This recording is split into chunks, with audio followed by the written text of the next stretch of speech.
dua subtopik. Kita mulai dari yang pertama dulu, yaitu mengenai biokimia darah.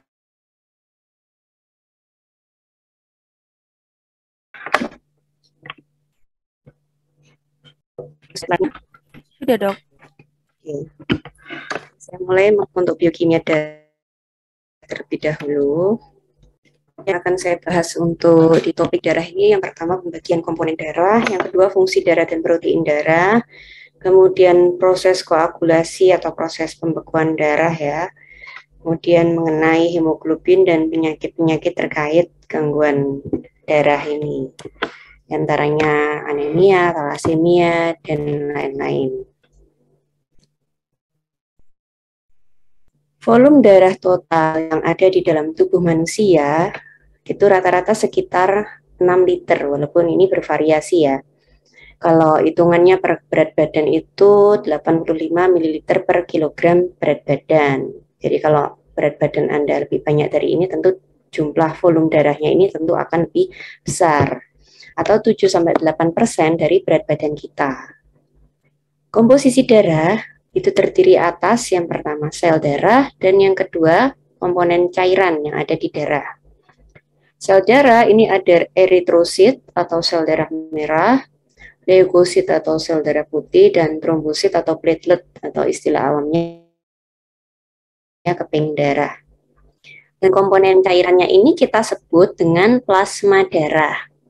Jadi kalau adik-adik membaca atau mendengar istilah plasma darah, itu adalah komponen cairan dari darah itu sendiri.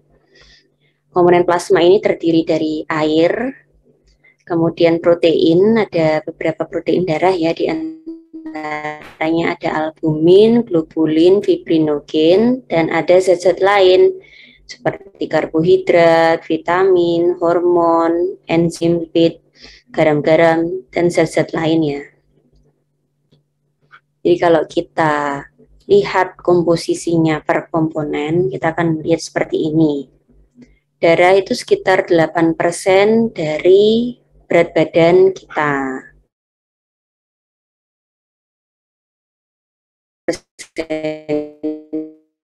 Jaringan-jaringan dan cairan-cairan lain. Dan komponen sel atau form elements. Komponen plasmanya 55% dan komponen selnya 45%.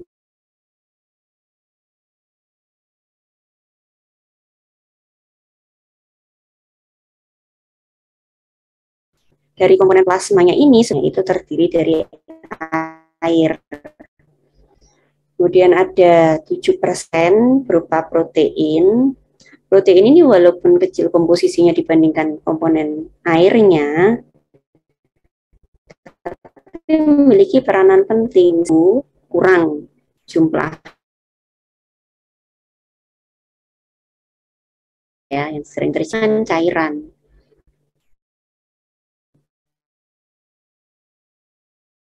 Merupakan bagian protein terbanyak dan juga yang paling penting dari protein plasma. Kemudian globulin sekitar 38%, fibrinogen 7%, dan lain-lain ada 1%. Ini memiliki peranan penting terutama dalam menjaga tekanan osmotik di dalam plasma. Ya, akan kita pelajari ya fungsi dari masing-masing protein ini. Kemudian selain protein, air ada juga solut-solut lainnya, misalkan elektrolit, zat-zat nutrisi, gas, zat-zat pengatur pengendali, vitamin, dan produk sampah.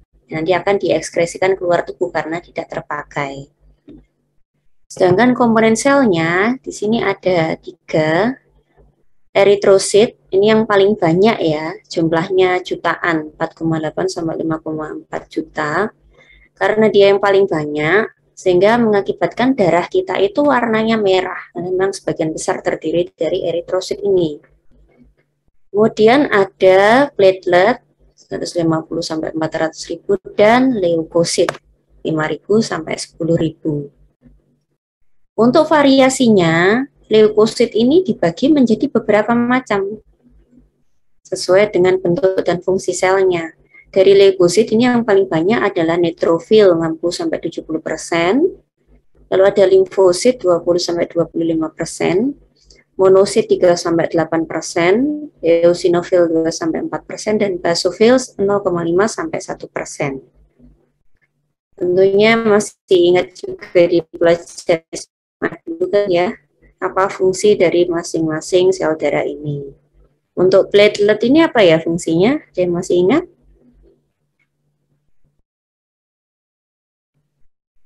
Soraya Tri, apa fungsinya platelet?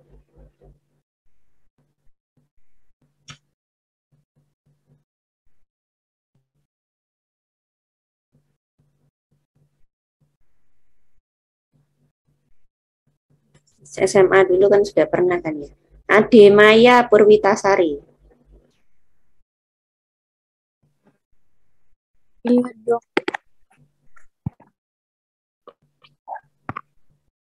Apa fungsinya?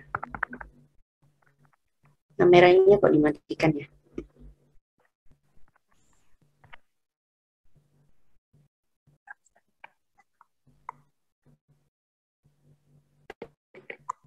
Masih browsing ini.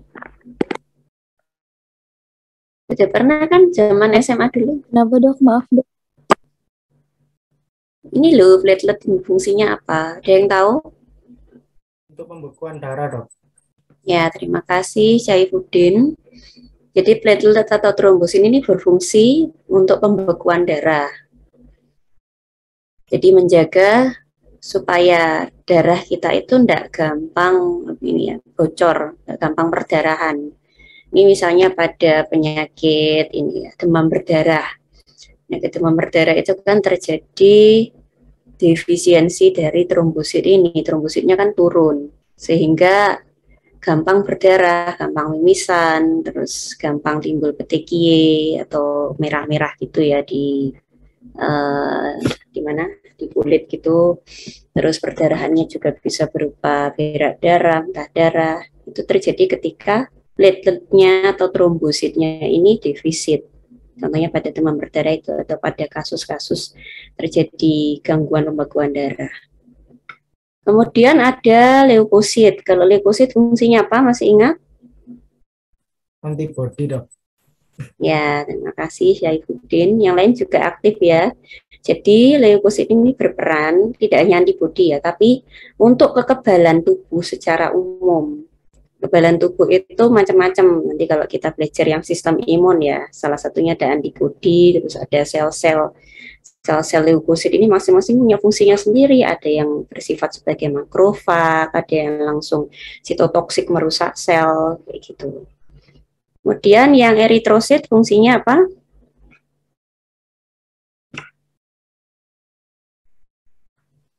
Alat transport oksigen, Dok. Ya, terima kasih. Jadi eritrosit ini fungsinya macam-macam. Di antara yang penting adalah transport oksigen. Macam-macam, tidak hanya oksigen ya, tapi juga nutrisi, karbon dioksida, dan zat-zat lain itu transportnya diperankan oleh eritrosit ini. Nah, kita akan belajar satu persatu fungsi dari komponen sel dan juga komponen plasma darah ini. Kalau fungsi darah yang secara umum itu ada macam-macam seperti respirasi ya, pertukaran gas CO2 dan oksigen, jadi membawa seluruh tubuh, kemudian menukar di paru-paru dan sel, kemudian nutrisi, juga ekskresi, lalu mempertahankan keseimbangan asam dan basa normal di dalam tubuh. Jadi di tubuh ini pH di darah kita itu harus dipertahankan seimbang. Untuk mempertahankan keseimbangan asam dan basa itu ada peranan masing-masing komponen di dalam tubuh kita, terutama di darah. Juga mengatur keseimbangan air antara plasma dan cairan jaringan, terutama di sini diperankan oleh protein plasma. Kalau ada gangguan pada protein plasma itu tadi, maka air itu akan bocor dari darah ke ekstravaskuler, sehingga terjadi pembengkakan. Kemudian juga untuk mengatur suhu tubuh, karena komposisinya banyak airnya, juga melindungi terhadap infeksi, terutama di sini diperankan oleh leukosit. juga transport hormon dan transport metabolit macam-macam. Ini sel-sel darah yang tadi sudah kita bahas, ada eritrosit, platelet, leukosit. Sebenarnya, walaupun ketiga sel ini memiliki bentuk dan fungsi yang berbeda, asalnya mereka itu sama, yaitu dari blood stem cell. Stem cell yang ada di bone marrow atau sumsum tulang belakang ya, kemudian mereka akan berdiferensiasi menjadi sel yang bermacam-macam. Stem cell darah ini ada yang berupa myeloid stem cell dan ada yang berupa lymphoid stem cell. Myeloid stem cell nanti akan menjadi eritrosit, akan jadi trombosit, dan ada yang jadi myeloblast. Myeloblast ini akan berdiferensiasi menjadi leukosit yang jenis eosinofil, basofil, dan neutrofil. Sementara yang lymphoid stem cell ini akan berdiferensiasi menjadi lymphoblast, kemudian nanti ada yang jadi limfosit B, ada yang menjadi limfosit T, dan ada yang menjadi NK cell atau natural killer cell. Yang mana komponen yang ini merupakan komponen leukosit. Jadi memang leukosit itu adalah yang paling bervariasi dari ketiga jenis sel darah. Bentuknya pun macam-macam ini, dari macam-macam leukosit ini. Kalau yang ada bintik-bintik merahnya kayak gini tuh eosinofil, kalau ada bintik-bintik birunya basofil. Ini mungkin kalian akan belajar lebih detail untuk bentuk-bentuk selnya ini di histologi atau yang lain ya. Yang jelas di sini asal usulnya sama ketiga jenis sel ini. Kita mulai dari eritrosit. Untuk bentuknya, eritrosit itu seperti cakram ya. Kalau dari atas itu lingkaran. Tapi kalau dari samping, bentuknya bikonkav, seperti cakram. Permukaannya besar, sehingga memudahkan gas itu berdifusi dalam eritrosit ini. Oksigen, karbon dioksida saling tukar-menukar. Kemudian walaupun tidak tampak di sini, sebenarnya eritrosit juga memiliki protein sitoskelet yang memungkinkan dia bersifat elastis dan terjaga konsistensi bentuknya. Eritrosit juga memiliki membran sebagai osmometer yang mengatur keseimbangan ion zat-zat di dalam eritrosit ini. Di dalam membrannya di sini ada pompa ion natrium, kalium, ATPase. Jadi tempat untuk pertukaran ion natrium dan kalium yang dibantu oleh ATP. Lifespan atau umur hidup dari eritrosit ini adalah 120 hari. Lifespan-nya ini penting. Ini untuk beberapa hal ya di bidang kesehatan, misalnya dalam kondisi anemia. Dalam kondisi anemia itu suplemen besi harus diberikan minimal selama 120 hari. Karena itu adalah waktu pergantian eritrosit lama menjadi eritrosit baru. Makanya kenapa untuk suplementasi besi, terapi orang-orang yang anemia itu dilakukan selama 120 hari. Contoh lain pada kasus diabetes mellitus, itu ada pemeriksaan namanya HbA1c. HbA1c itu menggambarkan hemoglobin yang terglikasi. Jadi proteinnya hemoglobin itu berikatan dengan komponen glukosa. Sehingga kadar HbA1c itu mencerminkan kondisi diabetes mellitus yang ada di dalam tubuh seseorang selama 120 hari terakhir. Karena itu adalah umur eritrosit, di mana eritrosit itu kan mengandung hemoglobin yang berikatan dengan glukosanya itu tadi. Kalau banyak hemoglobin yang berikatan dengan glukosa, berarti kan kadar glukosanya itu tinggi, berarti kondisi diabetes mellitusnya itu tentu levelnya itu tinggi ya, glukosanya itu. Nah, itu tercermin dari HbA1c yang berumur 120 hari. Itu beberapa aplikasi klinis terkait lifespan dari eritrosit ini. Kemudian ini adalah komponen sel dari eritrosit kalau kita lihat menggunakan mikroskop elektron ya. Jadi walaupun dari luar itu tidak tampak, dalamnya itu ternyata ada macam-macam struktur. Ini adalah komponen membrannya. Kemudian di sini ada juga protein-protein sitoskelet seperti aktin, ankirin, spektrin, dan lain-lain. Protein sitoskelet ini menjaga supaya bentuk struktur eritrosit ini tetap intak. Sehingga kalau ada gangguan pada protein sitoskelet ini, yang banyak terjadi adalah gangguan-gangguan genetik ya, akan terjadi ketidakstabilan bentuk dan struktur dari eritrosit ini. Misalnya pada hereditary spherositosis. Jadi sini adalah gangguan genetik yang mengenai protein sitoskeletnya, sehingga bentuk-bentuknya eritrosit itu tidak stabil dan cenderung mudah pecah karena ketidakstabilan itu. Ini salah satu bentuk gangguan ya. Ada juga gangguan-gangguan lain yang terkait gangguan sitoskeleton dari eritrosit ini. Tapi yang jelas, ketika sitoskeleton dan membran dari eritrosit itu terganggu, eritrosit akan mudah pecah. Kemudian di bagian membran dari eritrosit ada beberapa transporter. Transporter itu adalah protein yang berperan untuk pertukaran senyawa keluar masuk sel. Antara lain ada natrium, kalium, ATPase. Ini adalah pompa untuk pertukaran ion di membran eritrosit itu ya, di mana mekanisme transportnya itu adalah transport aktif, sehingga membutuhkan energi dalam bentuk ATP. Lalu ada glukos transporter yang jenis GLUT1. Ini mungkin sudah diterangkan dalam kuliah-kuliah sebelumnya ya, misalnya metabolisme karbohidrat.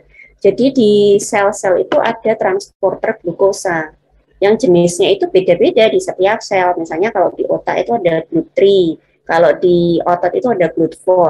Nah, kalau di eritrosit itu jenisnya adalah GLUT1. Sifatnya macam-macam GLUT ini. Kalau yang GLUT1 ini sifatnya insulin independen, artinya dia tidak bergantung pada insulin. Beda halnya dengan GLUT4 yang ada di sel-sel otot kebanyakan. Kalau GLUT4 itu bergantung dengan insulin, sehingga aktivitasnya dalam uptake glukosa dari luar ke dalam sel itu dipengaruhi oleh pengikatan insulin pada reseptornya. Tapi kalau GLUT1 ini tidak, dia sifatnya tidak bergantung pada insulin. Lalu di transporter membran ini ada jenis anion exchanger untuk pertukaran ion klorin dan HCO3-min, atau HCO3-min ini seringkali disebut dengan bikarbonat. Kemudian di membran itu ada antigen. Antigen ini adalah protein yang dikenali oleh antibodi. Antigen membran ini menentukan golongan darah kita, sehingga ada klasifikasi golongan darah ABO. A itu adalah darah yang memiliki antigen jenis A. Dia ketika kena antibodi A akan menggumpal, mengalami aglutinasi. Darah B itu memiliki antigen B. Ketika dia dipapar dengan antibodi anti-B, dia akan menggumpal. Sementara yang O ini tidak memiliki antigen. Sehingga yang golongan darah O ini lebih aman ya. Jadi ada klasifikasi seperti ini. Ini juga akan mempengaruhi kenapa kalau seseorang itu transfusi atau menerima transplantasi, itu golongan darahnya harus sama. Soalnya kalau tidak sama akan menggumpal. Misalnya golongan darah A, dia memiliki antibodi anti-B. Jadi dia tidak bisa kalau kena golongan darah B. Sebaliknya kalau B, itu dia punya antibodi anti-A. Jadi dia tidak bisa kalau ditransfusi dari orang dengan golongan darah A. Untuk O dan AB itu beda, karena O dan AB itu agak unik. Lalu untuk metabolisme eritrosit, dia memiliki sifat yang khusus, yaitu tidak punya mitokondria. Ketika dia itu masih berupa stem cell, kemudian berdiferensiasi menjadi eritrosit yang masih belum matur, dia masih punya organel lengkap, tapi ketika dia sudah mengalami maturasi, eritrosit ini kehilangan sebagian besar organelnya, termasuk mitokondria. Sementara banyak metabolisme di dalam tubuh kita itu yang terjadi di dalam mitokondria. Misalnya metabolisme asam lemak, kemudian rantai respirasi, siklus asam sitrat itu kan terjadi di dalam mitokondria ya. Nah, karena eritrosit ini tidak punya mitokondria, metabolisme itu tadi tidak bisa terjadi di dalam eritrosit, sehingga glukosa merupakan satu-satunya sumber energi dari eritrosit ini. Beda sama jaringan lain, misalnya kalau jantung, otot itu kan masih bisa pakai asam lemak, masih bisa pakai protein, masih bisa pakai macam-macam ya. Tapi kalau si eritrosit ini tidak bisa. Itu pun glukosanya dimetabolisir melalui glikolisis yang jenis anaerob. Dia tidak akan bisa masuk ke rantai respirasi, nggak ada mitokondria. Sehingga prosesnya dalam pengadaan energi bergantung pada 90%-nya glikolisis anaerob ini. Mana dia akan menghasilkan 2 ATP dan juga akan menghasilkan laktat yang akan di-recycle dalam siklus Cori, gluconeogenesis. Kemudian yang khas dari metabolisme eritrosit ini adalah adanya 2,3-bifosfogliserat. Ini masih ingat kan ya di kuliahnya metabolisme ada proses glikolisis di dalam eritrosit ini. Ada 2,3-bifosfogliserat yang membantu dalam proses pertukaran gasnya eritrosit ini. Kemudian 10%-nya itu dari HMP shunt, hexose monofosfat pathway, di mana HMP shunt ini menghasilkan NADPH yang berperan dalam proses antioksidan. Jadi dia tidak berperan sebagai antioksidan langsung ya sebenarnya, tapi dia membantu kinerja dari antioksidan glutathione. Ini akan kita pelajari lebih lanjut di kuliah oksidan antioksidan. Ini adalah peranan NADPH dalam eritrosit. Ini masih ingat kan kalau ini adalah jalur apa? Masih ingat ini jalur metabolisme apa? Sudah lupa semua. Faizah Putri. Faizah Putri ada? Ya, ada, Bu. Ya, ini jalur metabolisme apa? Yang kanan ini. Ini metabolisme apa?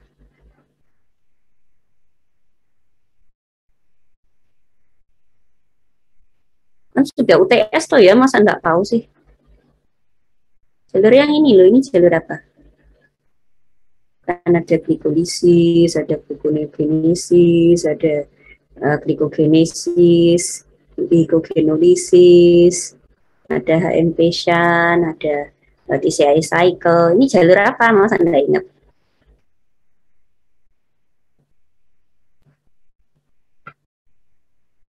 Mana Faizah? Nyimak enggak tadi?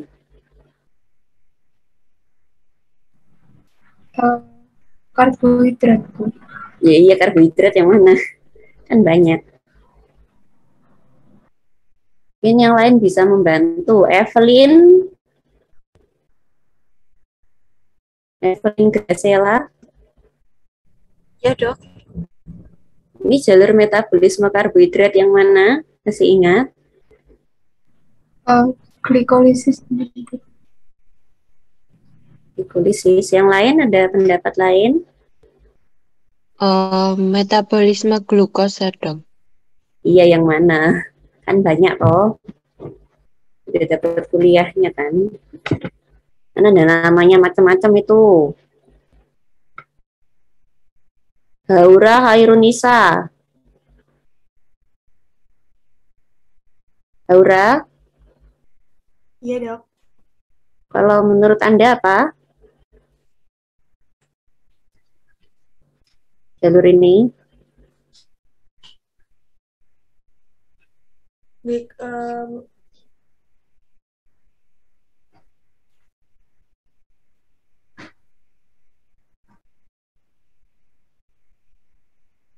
Pada enggak tahu ya, habis UTS padahal.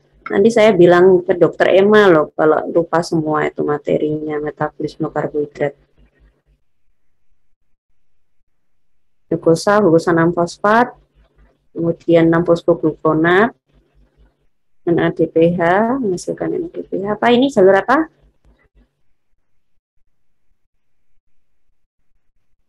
Ini loh ada tulisannya HMP, berarti ini HMP-shan ya. HMP-shan, jalur alternatif oksidasi glukosa, menghasilkan NADPH dan glukosa 5 fosfat. Kan sudah dikasih sama dokter Emma mestinya ini. Nah, di sini ada defek genetik namanya defisiensi enzim glukosa 6 fosfat dihidrogenase. Glukosa 6 fosfat dihidrogenase ini enzim penting yang ada di jalur HMP-shan ini yang menghasilkan NADPH.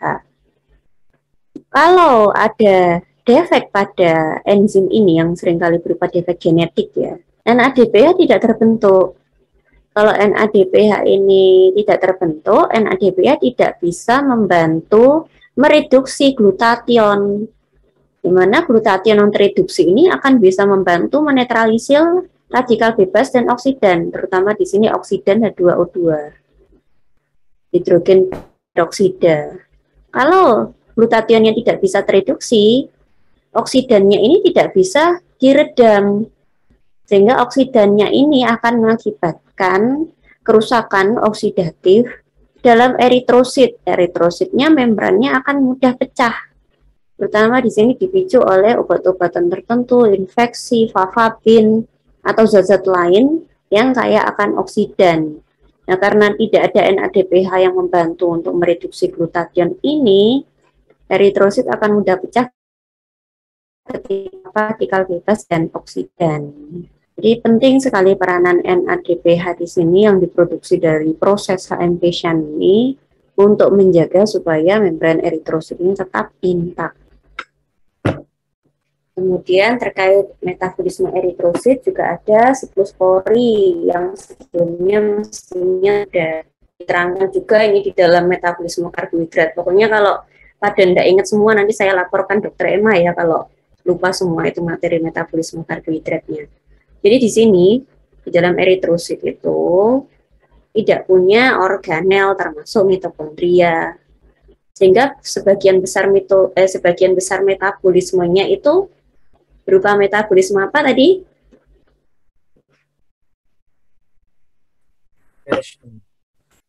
Mana? Anaerob, dokter. Ya, tepatnya glikolisis anaerob ya. Terima kasih jawabannya. Jadi glikolisis anaerob itu menyumbang 90% dari metabolisme atau pengadaan energi di dalam eritrosit. Metabolisme glikolisis anaerob ini akan menghasilkan laktat. Laktat ini tentu tidak akan disimpan, tapi dia akan di-recycle, diubah melalui proses gluconeogenesis menjadi glukosa. Karena kalau laktat ini menumpuk, terutama di dalam sel, dia akan mengakibatkan apa?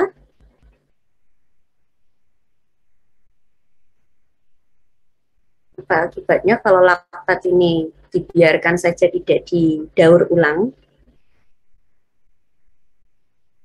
Keisha Sanata. Keisha ada? Keisha. Ditinggal kemana ini Keisha? Jessica Yudis. Iya, Dok. Kalau laktat dibiarkan saja menumpuk, jadi gimana? Jadi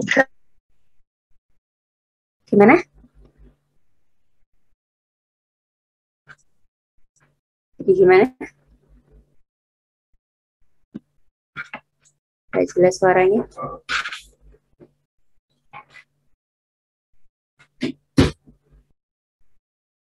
Gimana Jessica? Yang lain ada yang mau membantu? Kalau laktat dibiarkan saja, apa yang terjadi? Asidosis laktat, dok. Nyeri otot. Ya, itu semua ya. Otot bukan, Jadi, dok. ya, terima kasih atas jawabannya. Jadi laktat itu kalau numpuk di otot akan mengakibatkan kelelahan. Jadi kalau kita sering exercise itu kan akan jadi ini ya, akan jadi ototnya itu kayak pegel-pegel kayak gitu. Itu karena penumpukan laktat. Selain itu kalau dia juga dibiarkan terlalu banyak di dalam darah bisa mengakibatkan asidosis laktat sehingga dia harus didaur ulang, nggak dibiarkan menimbun saja di dalam tubuh. Daur ulangnya melalui proses gluconeogenesis ini sehingga dia bisa diubah kembali menjadi glukosa. Proses ini siklus dari glukosa ke laktat, laktat ke glukosa kembali yang terjadi di dalam eritrosit dan juga di dalam hati dinamakan dengan siklus Cori. Kemudian fungsi dari eritrosit secara umum itu sebagai kantong bagi hemoglobin. Hemoglobin di sini berperan di dalam transport oksigen. Mana oksigen ini berperan untuk respirasi sel ya. Jadi eritrosit ini mengedarkan oksigen ini ke seluruh tubuh, kemudian selnya itu akan terjadi pertukaran oksigen karbon dioksida. Kemudian karbon dioksida ini juga akan diangkut oleh eritrosit dan akan dikeluarkan melalui paru. Jadi ini penting dalam sirkulasi di dalam tubuh kita. Kemudian oksigen ini juga akan membentuk reaktif oksigen spesies atau ROS ya. Yang kalau berlebih dia juga berbahaya. Karena ROS ini merupakan oksidan dan radikal bebas yang juga bisa merusak tubuh. Kemudian kalau karbon dioksida ini bisa membentuk bikarbonat. Mana bikarbonat ini penting untuk menjaga keseimbangan asam dan basa tubuh kita. Kemudian di dalam eritrosit juga ada ion H+. Di dalam eritrosit juga ada sistem antioksidan. Sistem antioksidan ini terdiri dari enzim-enzim antara lain superoksidase mutase, katalase, glutathione peroksidase, glutathione reduktase, dan methemoglobin reduktase. Kita akan pelajari antioksidan ini nanti khusus di materi oksidan dan antioksidan. Kemudian untuk leukosit dan trombosit ini ya, leukosit secara umum melindungi tubuh dari patogen, sedangkan trombosit di sini berperan untuk mencegah perdarahan. Jadi di sini kalau misalnya ada perdarahan, platelet ini akan mengumpul, kemudian terjadi agregasi, dia akan membentuk sumbatan. Kemudian kita bahas mengenai cairan darah. Tadi dikatakan ada plasma, tapi juga ada yang dinamakan dengan serum. Kalau kalian belajar tentang lab ya, misalnya kalian nanti melakukan penelitian, itu kan mesti sering mendengar istilah serum dan plasma. Ini berbeda serum dan plasma. Apa bedanya?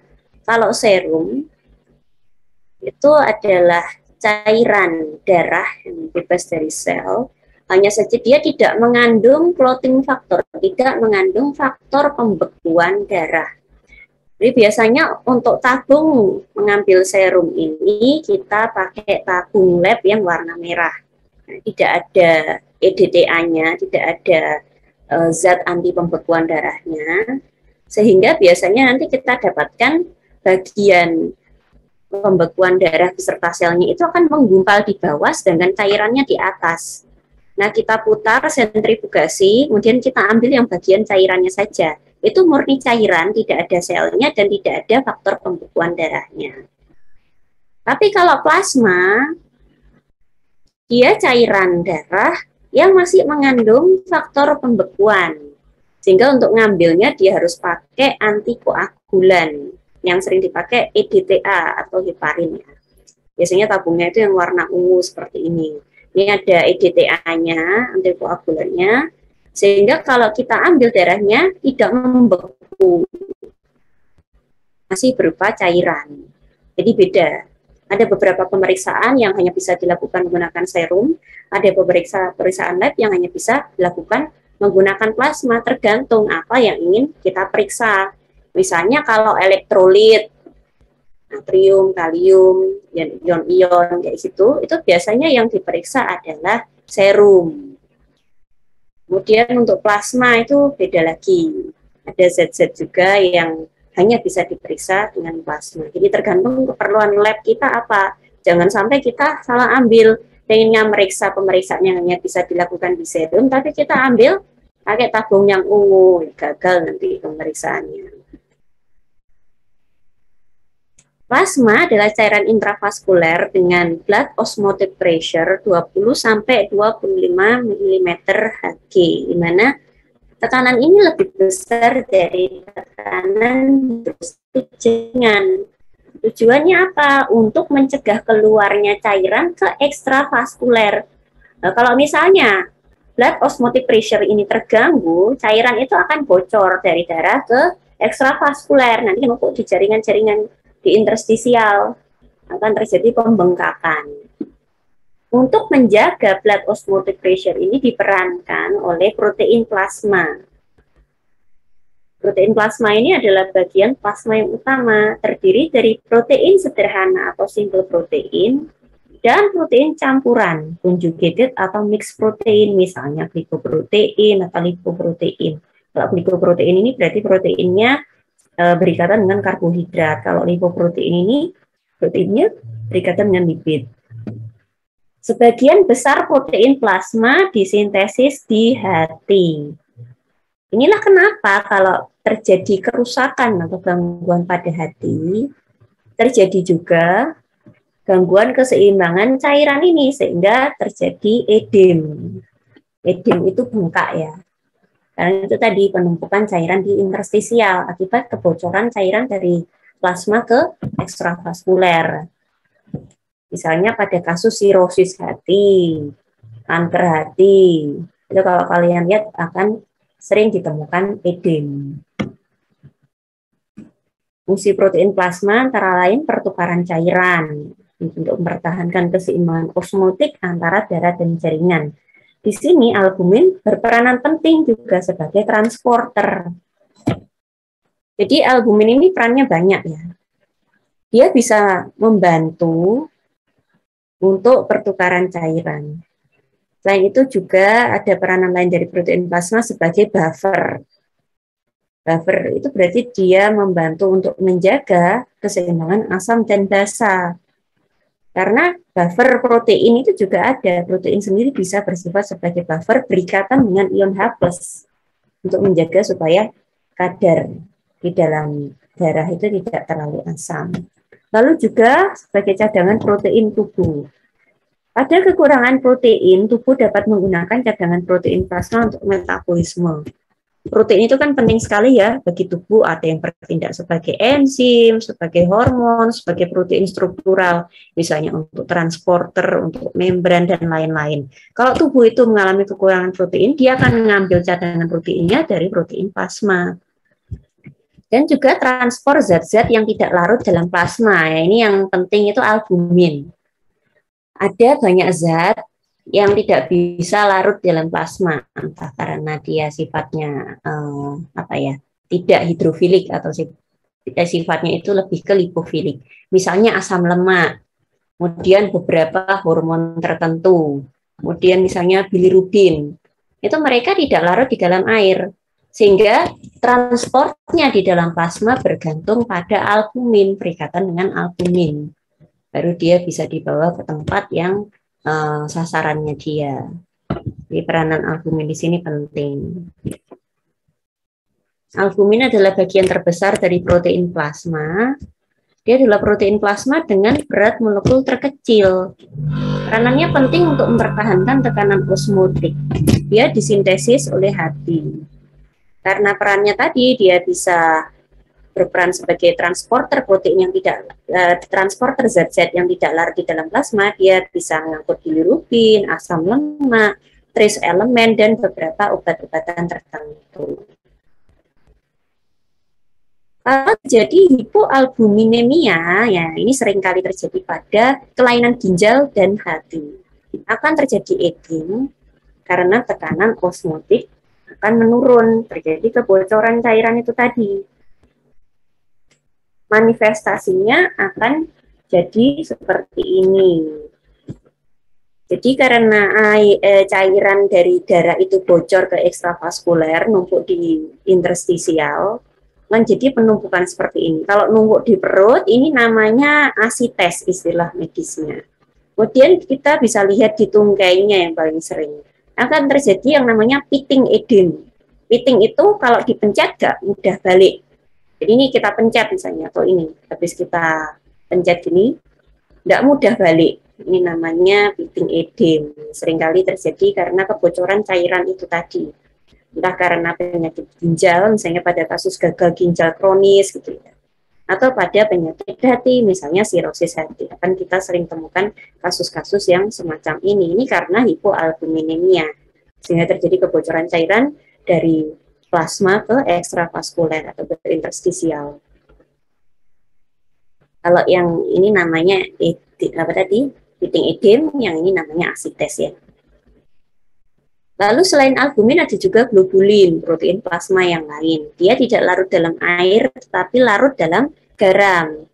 Globulin ini ada beberapa fraksi, ada alfa globulin, beta globulin, gamma globulin. Dipisahkan sesuai mobilitas atau pergerakannya pada elektroforesis. Elektroforesis itu kita pisahkan molekul protein berdasarkan medan listriknya. Pergerakannya itu akan berbeda-beda. Molekul yang besar, geraknya itu akan lebih lambat di dalam medan listrik itu. Tapi kalau molekul yang kecil, geraknya akan lebih cepat. Sehingga 3 molekul globulin ini berbeda-beda pergerakannya di dalam medan listrik elektroforesis ini. Lalu kalau menurut struktur dan fungsinya, globulin dibagi menjadi glicoprotein. Ini terikat dengan gugusan karbohidrat, oligosakarida dengan ikatan kovalen, ikatan yang kuat. Terdapat pada fraksi alfa 1 dan alfa 2 globulin. Lalu ada lipoprotein. Ini ada di membran plasma. Terdapat pada fraksi alfa dan beta globulin. Yang ketiga, protein pengikat logam. Ini adalah gabungan globulin dengan logam. Antara lain transferin, siderofilin. Ini kalau dia berikatan dengan Fe atau zat besi. Jika terjadi defisiensi Fe, atau misalkan pada kehamilan ya, karena hemodilusi terjadi defisiensi Fe atau anemia yang relatif, kadar protein ini akan meningkat. Pada anemia pernisiosa, infeksi kronis, atau penyakit hati, kadar protein ini menurun. Selain dengan Fe, bisa juga dia berikatan dengan Cu, kuprum tembaga ya. Ini namanya adalah ceruloplasmin. Lalu gamma globulin. Gamma globulin ini merupakan bagian utama dari antibodi mural atau imunoglobulin. Jadi dia berperanan penting di dalam kekebalan tubuh kita. Secara elektroforesis, imunoglobulin atau gamma globulin ini dibedakan menjadi 5 macam. Imunoglobulin M, imunoglobulin G, A, E, dan D. Ini fungsinya sendiri-sendiri. Strukturnya juga berbeda. Ini kan kita pelajari lebih lanjut ya. Gamma globulin ini disintesis oleh sel B limfosit dan sel plasma. Jadi limfosit B, limfosit itu kan ada limfosit D, ada limfosit B. Limfosit B yang berperan untuk menghasilkan imunoglobulin ini atau antibodi. Ini dikenal juga dengan antibodi ya, imunoglobulin ini. Dari kelimanya ini, imunoglobulin G merupakan fraksi terpenting karena yang paling banyak, sekitar 80%-nya. Selain itu, imunoglobulin G juga memiliki peranan penting untuk memberikan kekebalan jangka panjang. Kalau IgM, dia kekebalan jangka pendek. Kalau IgG, dia kekebalan jangka panjang. Dan IgG ini bisa menembus plasenta bayi. Yang penting di sini ya. IgG ini bisa menembus plasenta bayi, jadi dari ibu hamil ke janinnya itu IgG-nya bisa masuk. Nah, ini peranannya penting. Karena ketika ibu hamil itu misalnya mendapatkan vaksinasi seperti vaksin COVID ya, harapannya imunoglobulin G yang terbentuk dari ibu itu akan masuk ke bayinya dan memberikan kekebalan pada bayinya, misalnya begitu. Kadar normal imunoglobulin G tercapai setelah bayi berumur 2 tahun. Sehingga di sini penting sekali juga untuk memberikan ASI, sehingga bayi itu juga mendapat kekebalan dari ASI ibunya. Jadi dari ibunya, imunoglobulin G itu juga akan bisa ditransfer melalui ASI ke bayinya. Selain dia waktu hamil lewat plasentanya, imunoglobulin G ini juga bisa masuk lewat ASI. Sehingga kalau kita kasih ASI selama 2 tahun, dia akan bagus untuk kekebalan tubuhnya, dapat IgG dari ibunya. Makanya seringkali dikatakan kalau anak ASI itu lebih kuat kekebalan tubuhnya, tidak gampang sakit, antara lain karena faktor ini. Selain globulin dan albumin, ada juga fibrinogen. Fibrinogen ini merupakan 4-6% dari total protein plasma. Fibrinogen ini akan diubah menjadi fibrin dalam proses hemostasis atau pembekuan darah. Kalau kita perbesar dengan mikroskop elektron, fibrin ini bentuknya kayak jaring-jaring, kayak benang gini, yang akan mengikat eritrosit dan juga platelet sehingga membentuk sumbat. Proses pembekuan darah atau hemostasis itu terjadi dalam 3 tahap.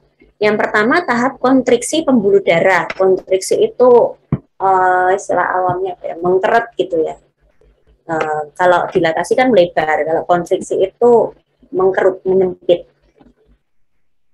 Lalu tahap pembentukan gumpalan trombosit atau platelet plaque, dikatakan juga sebagai trombus putih. Di sini terjadi aktivasi trombin dari protrombin. Kemudian yang ketiga, tahap pembentukan bekuan darah. Ini dikenal juga dengan trombus merah. Terjadi perubahan dari fibrinogen menjadi fibrin. Jadi step yang pertama itu adalah kontraksi dari pembuluh darah atau istilahnya vascular spasm, kontriksi smooth muscle, vasokonstriksi ya.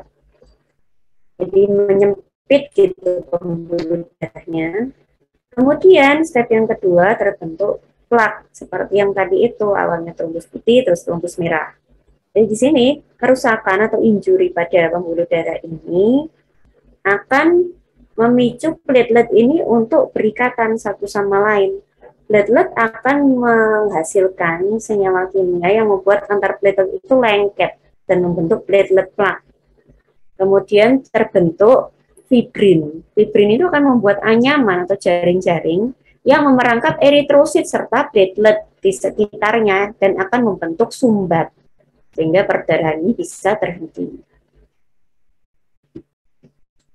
Dalam proses pembekuan darah itu sebenarnya tidak sederhana ya. Ada banyak faktor yang terlibat. Ada faktor ekstrinsik dan ada jalur intrinsik. Kalau jalur ekstrinsik itu ketika terjadi kerusakan di jaringan di luar pembuluh darah, tapi berdekatan dengan pembuluh darahnya. Itu akan terjadi aktivasi tromboplastin jaringan. Kalau jalur intrinsik, ini kerusakannya pada pembuluh darahnya sendiri. Terjadi kaskade pembekuan darah, jalurnya banyak. Faktor-faktornya itu dari 1 sampai 13. Di mana jalur intrinsik dan ekstrinsik ini akan bertemu dalam faktor 10. Keduanya, salah satu dari keduanya akan mengaktifasi faktor 10, di mana faktor 10 akan mengaktifkan trombin dari protrombin, dan trombin akan mengubah fibrinogen menjadi fibrin. Dan oleh faktor 13, fibrin ini akan membentuk blood clot atau gumpalan darah. Jadi ada kaskadenya yang kalau diterangkan di sini akan panjang sekali ya. 1, 2, 3, sampai 13 itu. Ini kalau diperinci masing-masing faktor pembekuan darahnya dari faktor 1, 2, 3, dan seterusnya. Ini tidak usah dihafalkan semua, tapi ada beberapa faktor yang penting. Di antaranya faktor 8, ini anti-hemofilik faktor. Faktor 9, Grassmann faktor. Faktor 11. Terutama faktor 8 dan 9 ini. Karena kalau ada gangguan genetik pada faktor-faktor ini, akan mengakibatkan gangguan pembekuan darah. Sehingga kalau orangnya itu perdarahan itu akan sulit mampetnya. Kira-kira penyakitnya apa ini? Ada yang tahu? Hemofilia, Bu. Ya, terima kasih Kanisha. Jadi penyakitnya adalah hemofilia. Mungkin pernah dengar semuanya kan ya. Kalau orang hemofilia ini luka gitu misalnya, darahnya akan sulit mampetnya, akan terjadi perdarahan terus. Nah ini sulit kalau misalnya dia akan dilakukan tindakan operasi atau mungkin sunat ya, sehingga kalau terkena perlakuan-perlakuan yang risiko perdarahan kayak gitu akan sulit mampetnya. Perdarahan biasa aja dia luka sulit mampet kok, sehingga harus hati-hati. Nah, itu karena defisiensi faktor-faktor ini. Nah ini yang terjadi kalau misalnya orang sehat ya, jadi kalau misalnya ada perdarahan akan terjadi vasokonstriksi, aktivasi dari clotting factors, kemudian terbentuk platelet plak sumbat gitu ya, sehingga akan menyumbat perdarahan ini sehingga perdarahannya terhenti. Tapi kalau hemofilia, faktor-faktor pembekuan darahnya itu terganggu, misalnya faktor 8 atau faktor 9 tadi, sehingga kaskade yang sampai mengaktifasi faktor 10, mengaktifasi trombin, mengaktifasi fibrinogen, faktor 13 itu tidak terjadi kaskadenya. Sehingga pembentukan platelet plak ini akan terganggu. Sumbatnya ini tidak bisa terbentuk secara sempurna dan perdarahan ini akan terjadi terus-menerus pada hemofilia. Hemofilia ini ada A, B, dan C, tergantung faktor mana yang kena. Yang paling banyak itu adalah jenis hemofilia A. Dia gangguannya ada di faktor 8. Jadi 8 dari 10 orang hemofilia ini kena yang jenis A ini, defisiensi faktor 8. Lalu ada yang hemofilia B, ini defisiensinya pada faktor 9. Ada yang hemofilia C, ini defisiensi pada faktor 11. Ini yang bentuk paling ringan. Kebalikannya, hemostasis adalah fibrinolisis. Kalau hemostasis itu kan pembekuan darah. Kalau fibrinolisis ini adalah pemecahan dari sumbat. Fibrin tadi kan dipakai untuk menyumbat kan ya. Fibrinolitik berarti sumbatnya itu dilepas, dicairkan, dihancurkan gitu sumbatnya. Nah, ini jalurnya dari plasminogen jadi plasmin, lalu plasmin inilah yang akan melisis fibrin menjadi fibrin degradation products. Proses ini penting sekali, terutama ketika kita mengalami sumbatan di dalam pembuluh darah. Misalnya pada kasus emboli paru misalnya, atau trombus-trombus yang ada di pembuluh darah. Atau mungkin yang terkenal, yang kita kenal dalam kehidupan sehari-hari itu stroke ya. Kan stroke ada yang stroke perdarahan, ada yang stroke trombotik. Kalau stroke-nya stroke trombotik, stroke-nya itu karena sumbatan. Tapi kalau stroke perdarahan ya karena terjadi perdarahan di pembuluh darahnya. Stroke yang sering terjadi itu adalah stroke yang trombotik. Ada sumbat di pembuluh darah otaknya sehingga aliran darah ke otaknya terganggu. Nah, itu bisa dipecah dengan tisu plasminogen aktivator atau urokinase. Ini akan memicu perubahan plasminogen jadi plasmin ini sehingga plasmin bisa memecah fibrin. Yang biru-biru ini dia memicu ya, alikrin gitu misalnya. Sedangkan yang merah-merah ini menghambat. Nah, proses ini penting, fibrinolitik ini, untuk mencegah penggumpalan darah yang berlebihan, sehingga sumbatnya itu dipecah. Jadi antara koagulasi atau hemostasis tadi dan fibrinolisis itu harus seimbang. Karena kalau hemostasis atau koagulasinya itu berlebih, bisa terjadi sumbatan di mana-mana. Itu akan mengganggu. Kalau di paru jadi emboli paru, kalau di pembuluh darah bisa mengakibatkan aterosklerosis gitu misalnya. Kalau di otak bisa mengakibatkan stroke. Tapi kalau terlalu banyak fibrinolisisnya ya akan terjadi perdarahan, sehingga antara keduanya ini harus seimbang. Nah, ini penting sekali. Fibrinolisis ini berbeda dengan antikoagulan. Ada obat yang bertindak sebagai antikoagulan dan ada obat yang bertindak sebagai fibrinolisis, fibrinolitik. Kalau antikoagulan dia mencegah penggumpalan darah sebelum terbentuk. Kalau fibrinolitik dia memecah gumpalan yang sudah ada. Ini penting, jadi prinsipnya tidak boleh terbalik. Misalnya kalau pada kasus yang booming ini ya, kasusnya Terawan itu, dia kan pakai heparin. Heparin itu antikoagulan. Pada kasus sumbatan darah, misalnya pada stroke. Proses itu sebenarnya kurang logis karena antikoagulan atau heparin itu bertindak sebelum sumbatannya terbentuk, jadi mencegah yang proses clotting kaskade itu tadi. Tapi kalau fibrinolisis, dia memicu pada fibrinolisisnya plasmin ini. Nah, heparin tidak bekerja di sini, sehingga mekanisme yang dia kerjakan itu dikritik. Karena caranya itu tidak sesuai dengan evidence base, apalagi tidak ada bukti-bukti ilmiahnya ya, masih berupa testimoni. Sehingga dibutuhkan penelitian lebih lanjut.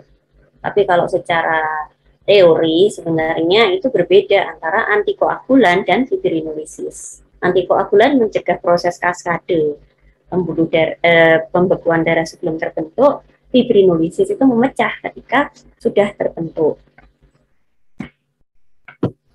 Kemudian hemoglobin, ini adalah bentuk protein terglomerasi. Kadar hemoglobin ini beda-beda ya, antar laki perempuan dan antar dewasa dan anak-anak, tapi rata-rata itu 14-16 gram per sen. Manusia dewasa dengan berat badan rata-rata mungkin sekitar 60 kilo ya, terdapat 750 gram hemoglobin. Dari jumlah tersebut, 6,25 gramnya mengalami destruksi dan disintesis setiap hari. Hemoglobin ini terdiri dari hem dan globin. Hem ini gugus prostetik dari globin, di mana hem ini merupakan suatu porfirin besi.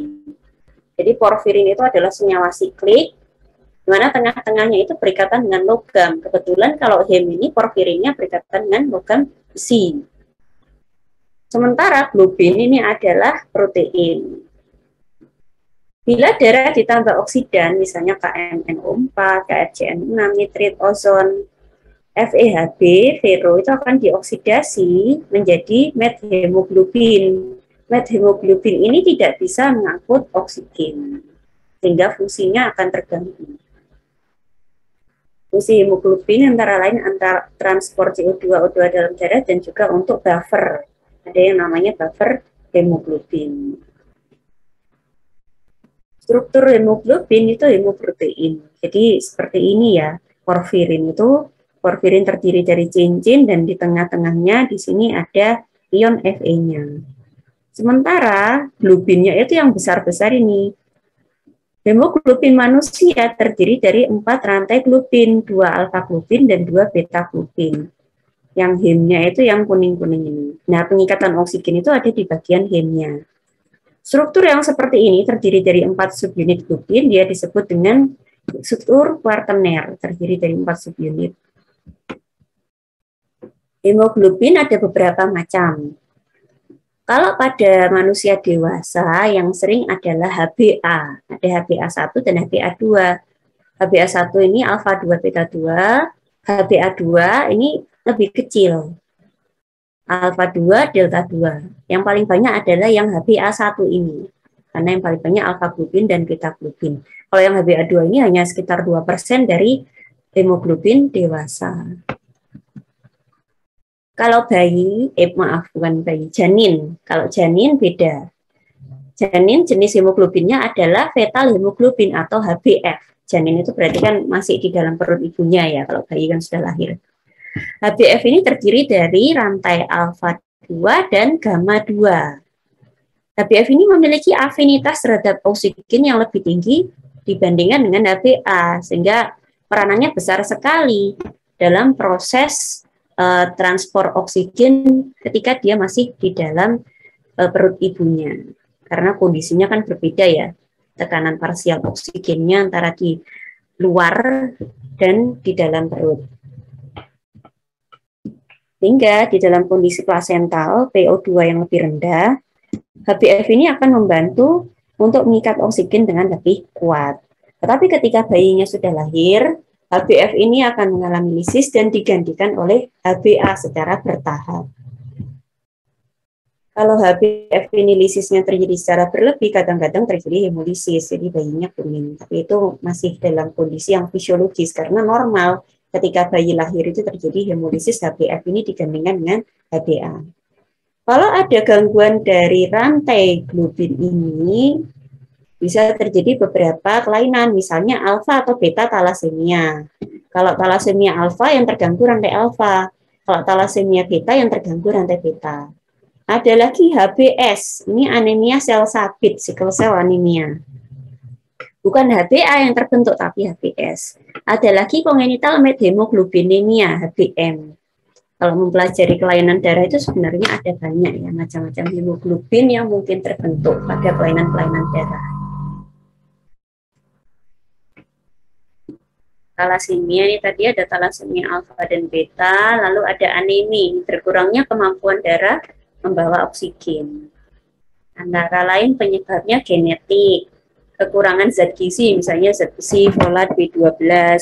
Ini mungkin di ranah kalian ya, gizi ya.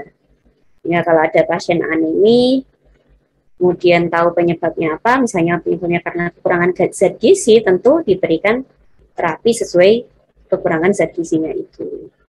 Perdarahan juga bisa, keganasan atau kanker, penyakit kronis, hemolisis. Kita mengecek anemia, itu meminta pasien atau orangnya itu melihat ke atas, terus ditarik konjungtiva atau bagian bawahnya itu. Kalau bagian bawahnya itu pucat, berarti itu kena anemi, kemungkinan kena anemi. Tentu harus dikonfirmasi dengan pemeriksaan lab. Nanti bisa kalian coba diri kalian masing-masing lihat cermin, karena ini kita kuliahnya online ya, kalau offline itu bisa ngecek temennya. Coba lihat cermin, ngaca, Anda lihat ke atas, terus lihat, tarik bagian konjungtivanya itu, apakah punya Anda konjungtivanya pucat atau tidak.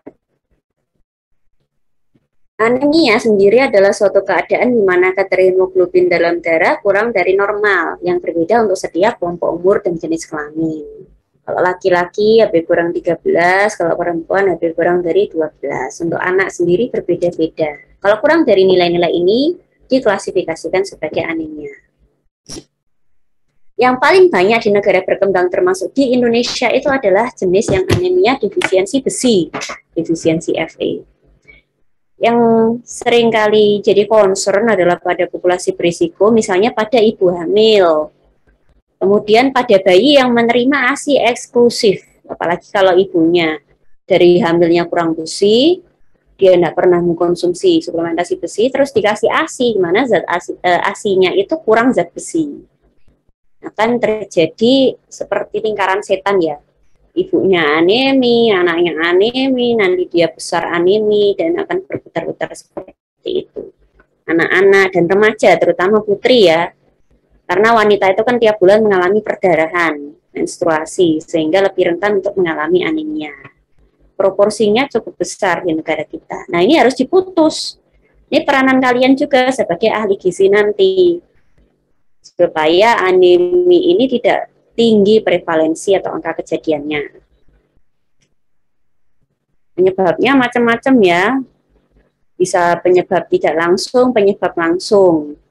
Bisa jadi memang secara ekonomi kurang mampu, atau mungkin wawasannya kurang sehingga tidak tahu zat-zat gizi yang penting termasuk zat besi itu apa saja. Makannya asal-asalan, suka makan junk food gitu misalnya, makanannya kurang sehat, jarang makan protein, jarang makan daging, makan sayur yang banyak zat besi itu kan ya, itu kurang. Komposisi makanannya kurang beragam, mungkin orangnya picky eater gitu, dan mungkin dia banyak mengkonsumsi zat-zat yang menghambat absorpsi, itu bisa mengakibatkan anemia defisiensi Fe ini. Kita bisa dapat besi dari yang jenis hem iron dan non-hem iron. Kalau hem iron ini lebih mudah diserap. Banyak pada daging-dagingan, terutama daging merah ya. Makin merah dagingnya, makin banyak besinya. Tentu saja harganya juga lebih mahal kan ya. Daging yang banyak merah-merahnya dibandingkan daging yang banyak lemaknya. Kemudian kerang-kerangan, ikan-ikanan, ayam, biasanya ini terdapat pada sumber hewani. Kalau iron yang non-hem lebih banyak kuantitasnya, tapi lebih susah penyerapannya. Sehingga yang masuk ke dalam tubuh kita sebenarnya sedikit.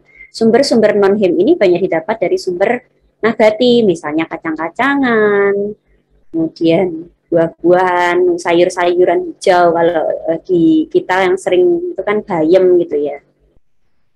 Lalu ada juga faktor yang membantu dan faktor yang menghambat. Faktor yang membantu misalnya vitamin C. Vitamin C bisa membantu penyerapan zat besi. Yang menghambat misalnya teh. Teh itu mengandung tanin. Sehingga orang yang anemia itu disarankan tidak banyak mengkonsumsi teh karena akan menghambat penyerapan zat besi. Selain tanin juga ada fitat. Selain defisiensi Fe, ada juga anemia perniciosa, dia defisiensi vitamin B12. Terjadi gangguan pembentukan DNA dan RNA sehingga eritrosit itu akan imatur, tidak matang. Bentukannya besar, makrositik atau megaloblastik. Selnya beda ya. Kalau anemia defisiensi Fe, ketika kita lihat di mikroskop, selnya itu akan kecil dan pucat, sehingga nama bentukannya adalah anemia hipokromik mikrositik. Tapi kalau yang defisiensi vitamin B12 ini justru selnya besar, megaloblastik.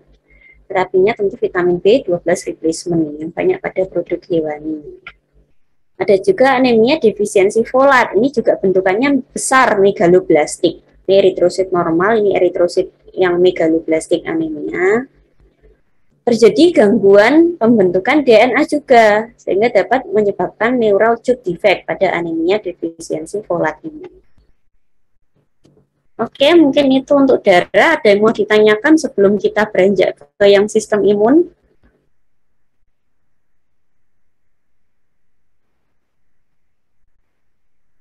Kalau tidak ada, saya lanjut ke yang sistem imun ya. Bentar, saya tutup jendela dulu.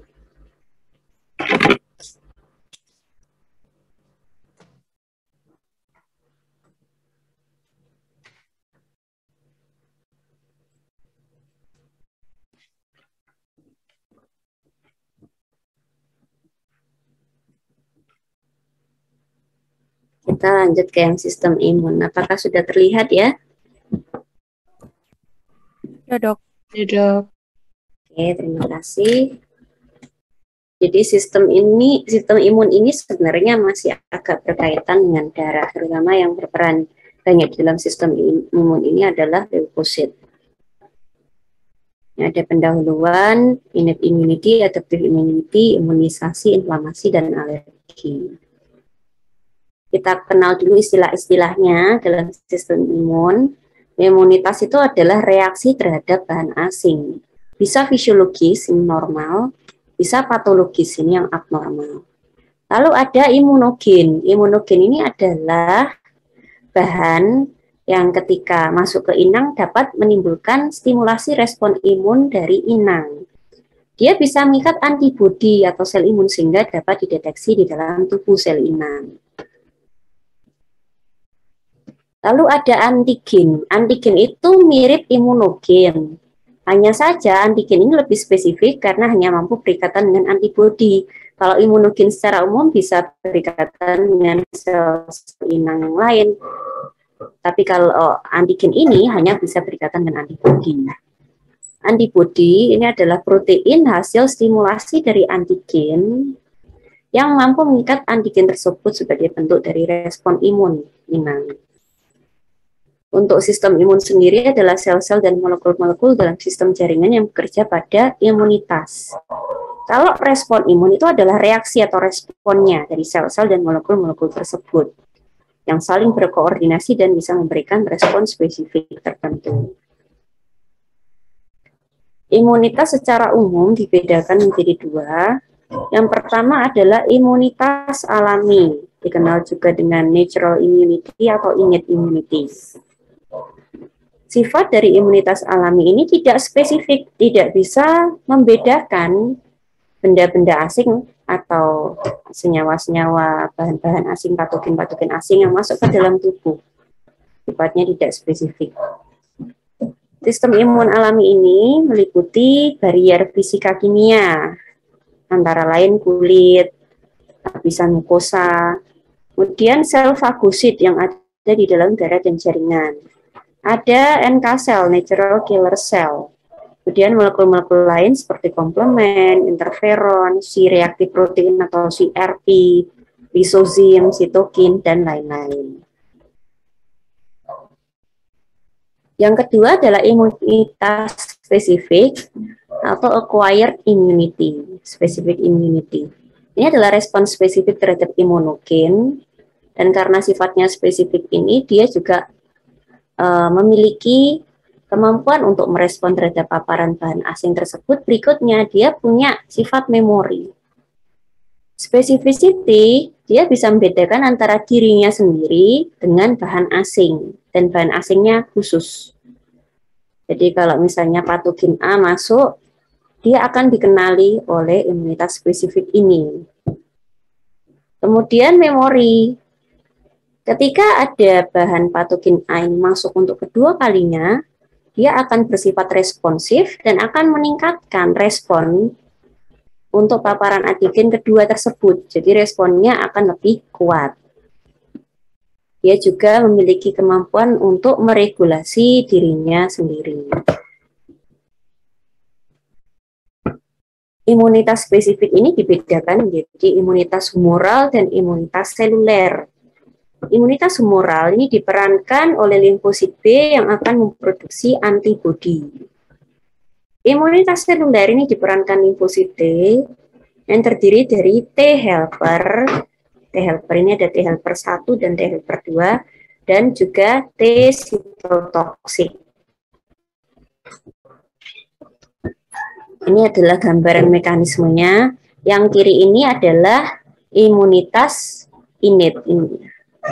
Jadi tidak spesifik, misalnya barier kulit, epitel, mukosa, sel-sel fagosit, komplement, NK sel. Walaupun dia tidak spesifik, dia bekerja paling awal dan lebih cepat daripada yang imunitas adaptif. Imunitas adaptif ini baru bekerja dalam hitungan jam sampai hari, kerjanya lebih lama, tapi dia memiliki sifat spesifik dan mampu mengingat memori. Ini diperankan oleh limfosit B dan limfosit T. Limfosit B ini akan menghasilkan antibodi. Ketika antigen ini berikatan dengan reseptor yang ada di limfosit B ini akan memperbanyak dirinya, akan mengaktifasi dirinya sehingga menghasilkan antibodi-antibodi yang spesifik sesuai dengan antigennya ini. Antibodinya ini akan dikeluarkan, diedarkan di aliran darah dan akan mengikat serta membunuh antigen-antigennya ini, rusak antigen-antigennya ini. Lalu limfosit T, tadi ada T helper dan T sitotoksik, tergantung mana.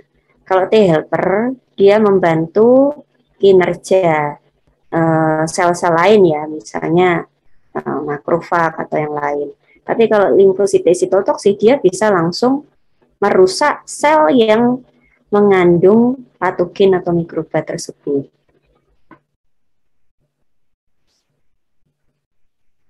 Ini adalah macam-macam innate immunity, ada barrier fisik. Misalnya di sini sel-sel epitel kulit ya. Sel epitel kulit ini bisa menghalangi bakteri atau patogen-patogen masuk secara fisik. Kulit ini juga bisa menghasilkan senyawa kimia, misalkan antibiotik peptida yang akan merusak atau menghalangi patogen ini. Di dalam lapisan epitel kulit juga ada limfosit intraepitel yang akan bekerja juga bisa secara langsung membunuh mikroba. Di kulit juga ada flora normal. Flora normal itu bakteri baik istilahnya ya, yang akan membantu untuk mengeliminasi bakteri jahat. Flora normal ini tidak hanya ada di kulit, tapi juga di tempat lain, misalnya di usus ya. Itu bisa membantu untuk mengeliminasi patogen, di mana dia termasuk bagian dari innate immunity. Sel dari innate immunity ini ada beberapa, ada monosit atau makrofag yang berperan untuk fagositosis, inflamasi, aktivasi sel T, dan perbaikan jaringan. Neutrofil ini berperan untuk fagositosis dan inflamasi. NK sel berperan untuk membunuh sel yang terinfeksi. Tidak hanya sel terinfeksi, NK sel juga berperan dalam membunuh sel tumor atau sel kanker. Sel dendritik ini untuk fagositosis dan aktivasi sel T naif. Sel mast, basofil. berperan dalam proses inflamasi. Eosinofil ini berperan dalam proses pertahanan terhadap parasit seperti cacing misalnya, atau malaria atau parasit-parasit lainnya. Kita bisa lihat di sini kalau ada sel-sel yang berperan dalam proses fagositosis, yaitu monosit, neutrofil, dan sel dendritik. Apa itu fagositosis? Fagositosis itu adalah mekanisme yang penting untuk mengeliminasi mikroba. Mekanismenya seperti ini. Ketika ada mikroba yang berikatan dengan reseptor fagositik di permukaan sel, membran sel ini akan melakukan proses fagositosis dengan cara membentuk membran yang melingkupi mikroba ini. Jadi kayak menelan mikrobanya. Mikrobanya akan diselubungi oleh fagosum. Kemudian di dalam sel, lisosom yang banyak mengandung enzim-enzim pencernaan, itu akan dilekatkan, dijadikan satu dengan fagosomnya ini. Enzim-enzim lisosom ini akan melisis fagosomnya ini, termasuk mikroba yang ada di dalamnya.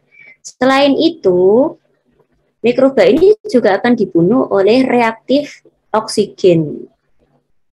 Jadi oleh stres-stres oksidatif itu yang misalkan oleh nitrit oxide, reaktif oksigen spesies dan lain-lain itu akan merusak, membunuh mikrobanya ini. Ini namanya fagositosis. Jadi ketika sel ini bisa mengenali mikroba, menelannya dan merusaknya, itu yang namanya fagositosis. Ini diperankan oleh monosit atau makrofag, sel dendritik, dan neutrofil.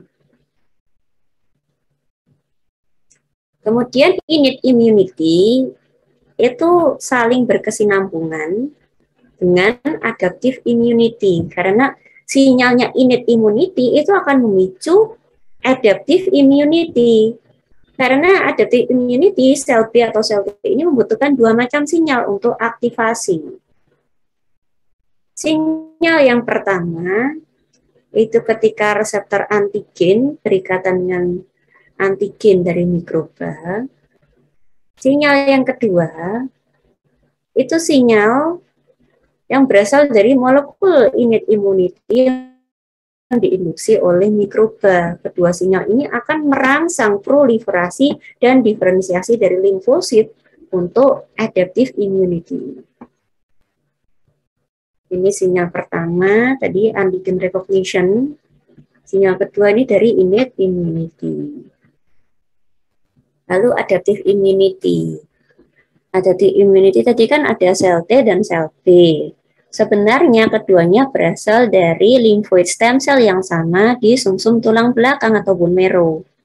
Tetapi tempat pematangannya berbeda. Ketika lymphoid stem cell ini masuk ke timus, dia akan berkembang menjadi imunokompeten sel T.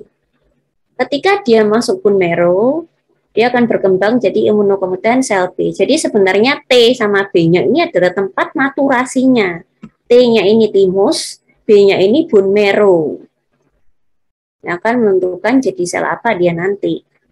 Imunokompeten sel T dan sel T akan masuk ke secondary lymphoid organ. Kalau ini tempat pematangan pertamanya itu central lymphoid organ. Kalau tempat pematangan keduanya ini secondary lymphoid organ. Barulah dia jadi sel T dan sel B yang matang. Sel T nanti berkembang, ada jadi T regulatory, T sitotoksik, sel T helper. Kemudian untuk sel B, ini dia akan berubah jadi sel plasma ketika dia mengeluarkan antibodi-antibodi. Ini perperanan penting ya, menentukan apakah dia jadi sel T atau sel B, tempat pematangannya ini. Kemudian untuk kerjanya secara umum, ini yang imunitas humoral yang diperankan oleh sel B, ini yang cell mediated immunity yang diperankan oleh sel T. Kerjanya agak berbeda, walaupun sama-sama limfositnya ya. Untuk imunitas humoral, itu lebih bekerja pada mikroba ekstraseluler, mikroba yang beredar di dalam darah, tidak masuk sel. Itu akan ditangkap oleh antibodi yang diproduksi oleh limfosit B ini. Limfosit B-nya sendiri tidak langsung menghancurkan mikrobanya ya.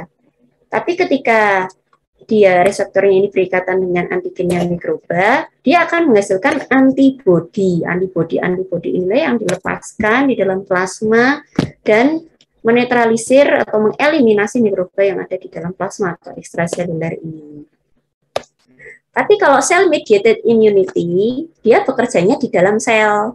Makanya beda ya, kalau humoral kan cairan ya. Kalau cell mediated dia bekerjanya di sel. Nah, ini ada limfosit T helper dan ada limfosit T sitotoksik.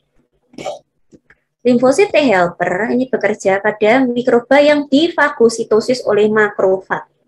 Jadi helper itu kan penolong. Dia tidak merusak atau mengeliminasi mikrobanya langsung, tapi membantu makrofag. Jadi kalau ada makrofag di sini, sudah nelen mikroba, si T helper ini akan membantu mengeliminasi mikroba yang sudah difagositosis. Tapi kalau sel T sitotoksik sesuai namanya, dia langsung bisa merusak sel, membunuh sel yang terinfeksi. Jadi kayak ngebom sel gitu ya. Ini biasanya pada mikroba-mikroba intraseluler. Misalnya virus itu kan seringkali masuk sel ya. Ada juga bakteri yang berkembang secara intraseluler, misalnya TB pada tuberkulosis ya. Itu beriplikasi di dalam sel yang terinfeksi. Nah, seperti itu bisa diserang oleh sel T sitotoksik ini. Kemudian kita juga harus mengenal istilah epitop. Epitop adalah komponen antigen yang berinteraksi dengan antibodi.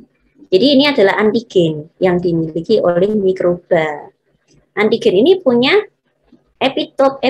Nah, ini ada epitop yang seperti ini, ada yang melingkar, ada yang kotak kayak gini. Epitop ini akan dikenali oleh antibodi yang berbeda-beda tergantung pada epitopnya. Makanya epitop ini dikenal dengan antigenik determinan, menentukan antigenisitasnya. Antibodi itu adalah protein berbentuk Y yang ada di permukaan sel B atau bebas di dalam darah. Kalau sel B sudah melepas antibodinya, dia akan terlepas di dalam darah, yang menetralisir antigen dengan berikatan secara spesifik pada epitop antigennya, dikenal dengan imunoglobulin. Ini misalkan antigennya punya epitop, antibodinya ini akan berikatan dengan epitop dan akan mengeliminasi mikrobanya ini. Ini adalah gambaran humoral immunity, ini sel B ya. Di permukaannya sel B itu ada reseptor-reseptor. Ini misalkan antigen yang dimiliki oleh mikroba. Antigennya ini akan berikatan dengan reseptor yang ada di sel B. Nah, ini akan dibawa masuk ke dalam sel untuk diproses, sehingga sel B ini akan berikatan dengan sel T. Sel T-nya ini akan menghasilkan sitokin. Ketika sitokinnya ini ditangkap lagi oleh sel B, sel B-nya akan berubah jadi sel plasma yang menghasilkan banyak antibodi sesuai dengan antigennya itu tadi yang dikenali oleh reseptor yang awalnya itu tadi.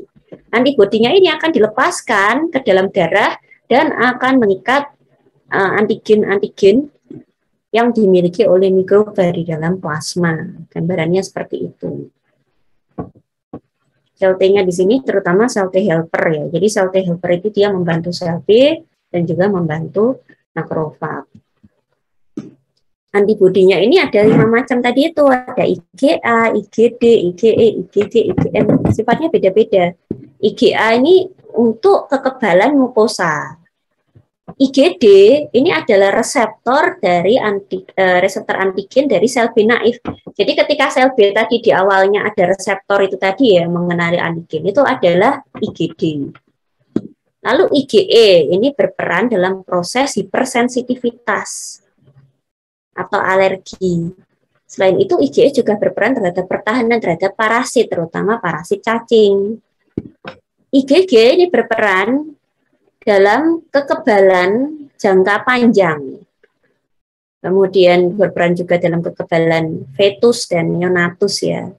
Kekebalan bayi sesuai yang tadi saya sampaikan karena ditransfer dari ibu melalui plasenta ke janinnya.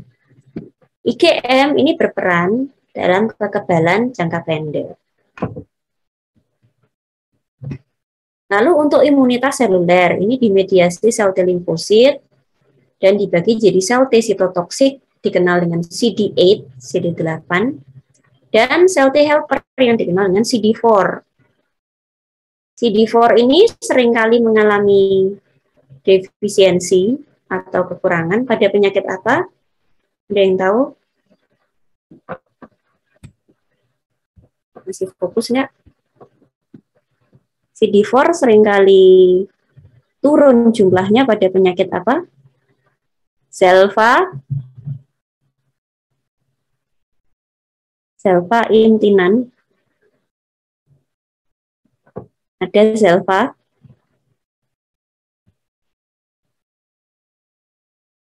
Tinggal kemana ini selva? Unita. Selva enggak ada ya. Unita ada enggak?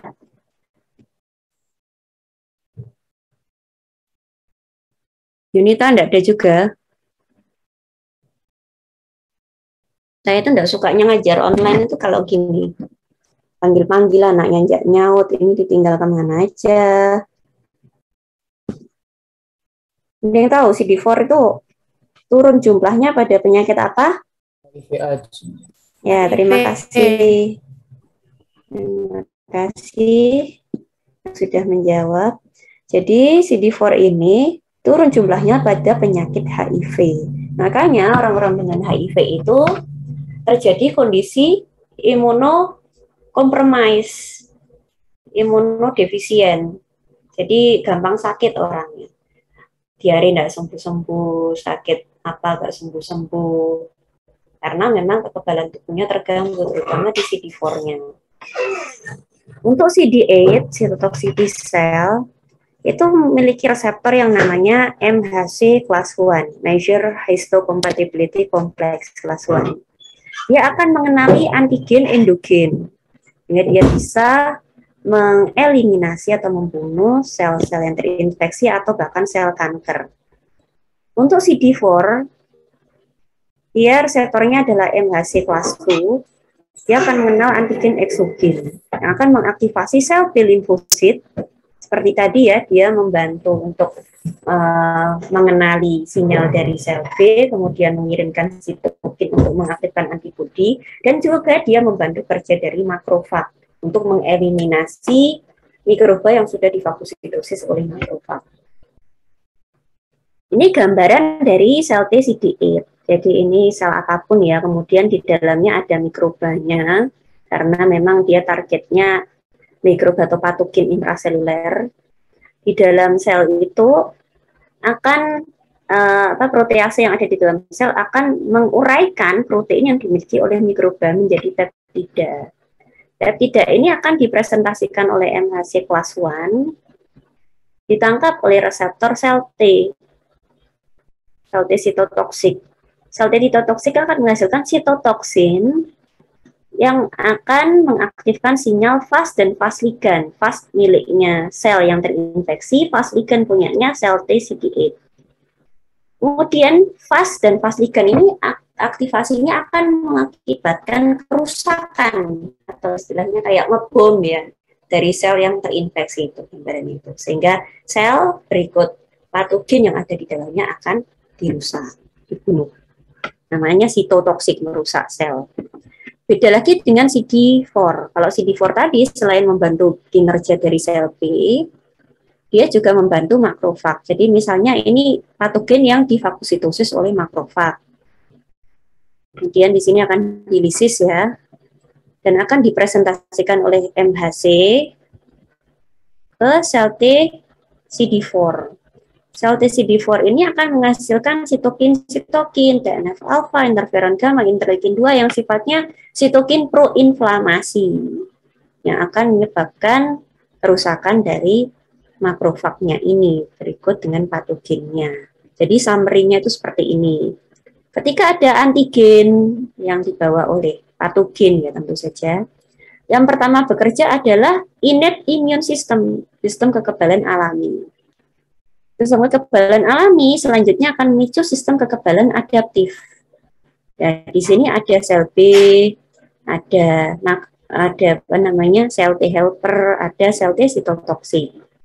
Sel B ini akan menghasilkan antibodi. Awalnya kan antigen dari patogennya itu berikatan dengan sel B, kemudian dibantu oleh sel T helper yang akan mengakibatkan sekresi sitokin, ini akan merangsang sel B untuk menjadi sel plasma dan mensekresikan antibodi untuk melawan antigen.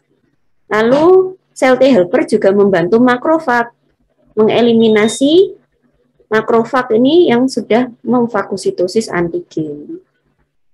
Selain itu, sel T sitotoksik akan mengakibatkan kerusakan pada sel yang terdapat mikroba di dalamnya. Jadi kira-kira seperti itu kerjanya sehingga keseimbangan imun respon ini bisa terjadi. Secara memori ada respon imun primer dan sekunder. Primer ini pada paparan antigen pertama kali dimediasi limfosit naif, limfosit yang terpapar antigen untuk pertama kali. Lalu ada respon imun sekunder yang sifatnya cepat dan kuat daripada yang primer. Karena tadi yang sistem kekebalan spesifik itu kan punya memori, jadi dia ingat dan akan mengakibatkan respon yang lebih cepat dan lebih kuat pada paparan berikutnya. Di sini terutama diperankan oleh IgG. Nah, ini ketika awal respon itu tidak terlalu cepat dan kuat, tapi ketika respon kedua akan lebih cepat dan lebih kuat. Makanya dia punya sifat memori. Nah, ini diaplikasikan dalam imunisasi. Imunisasi ini adalah usaha untuk mengaktifkan respon imun spesifik. Vaksinasi itu merupakan imunisasi aktif dengan menstimulasi. Jadi kita bisa berikan komponen dari virus atau bakteri ya, atau mungkin selain komponen atau fragmennya juga bisa komponen virus yang dilemahkan atau komponen mRNA-nya dari virus. Kalau yang akhir-akhir ini ngetren kan mRNA. Ya itu kan mengakibatkan stimulasi sehingga respon imun aktif, dan ketika kita kena penyakitnya beneran, responnya akan lebih cepat dan lebih kuat sehingga kita akan lebih kebal, termasuk pada vaksin COVID ya, sehingga berperan untuk pencegahan. Nah, untuk pengobatan itu lebih pada imunisasi pasif ini, diberikan imunoglobulin. Jadi ini kalau sudah terlanjur kena, itu biasanya bisa dikasih imunoglobulin, tapi harus cepat. Misalnya pada kasus hepatitis B, ketika ibu hamil dengan hepatitis B itu melahirkan anak dengan hepatitis B, anaknya itu harus segera diberikan imunoglobulin dalam rentang waktu 24 jam setelah lahir, supaya bisa menetralisir virus-virus dalam tubuhnya itu.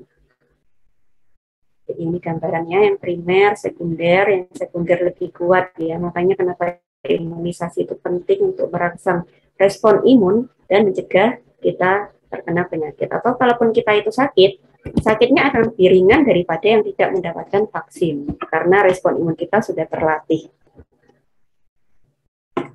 Yang terakhir adalah tentang alergi. Alergi adalah respon berlebihan sistem imun terhadap suatu alergen. Alergen itu secara normal senyawa-senyawanya tidak harmful ya, tidak merusak. Tapi pada orang tertentu mengakibatkan reaksi alergi, misalnya debu. Debu itu kan tidak berbahaya ya. Tapi kalau orang alergi menghirup debu akan terjadi reaksi alergi. Makanan tertentu, polen, serbuk sari kalau di negara-negara barat ya, sengatan serangga dan sebagainya. Alergi ada yang cepat, ada yang lambat. Cepat itu dalam hitungan detik sampai 30 menit, lambat itu lama, sampai berhari-hari itu juga bisa. Selama proses alergi, antibodi itu akan mengakibatkan pelepasan senyawa yang disebut histamin dari sel-sel tertentu. Histamin inilah yang mengakibatkan pembengkakan jaringan, melepaskan atau kebocoran cairan sehingga terjadi hidung itu misalnya beler terus ya, mata berair. Dan pada kasus tertentu bisa mengakibatkan spasme otot, kekakuan otot. Yang berbahaya itu dia bisa mengakibatkan shock anafilaktik. Orangnya shock, tidak sadarkan diri, koma, kemudian vital sign-nya terganggu ya, hipotensi, tensinya turun. Itu bisa mengakibatkan shock hingga kematian. Treatment-nya sejauh ini masih dikembangkan ya, jadi belum ada treatment yang 100% bisa menyembuhkan alergi. Paling cuma simptomatik gejalanya aja kalau misalnya alerginya timbul. Tapi untuk pengobatan alerginya secara umum itu tidak ada. Jadi yang bisa kita lakukan adalah mencegah. Kita mengidentifikasi apa saja yang menimbulkan alergi.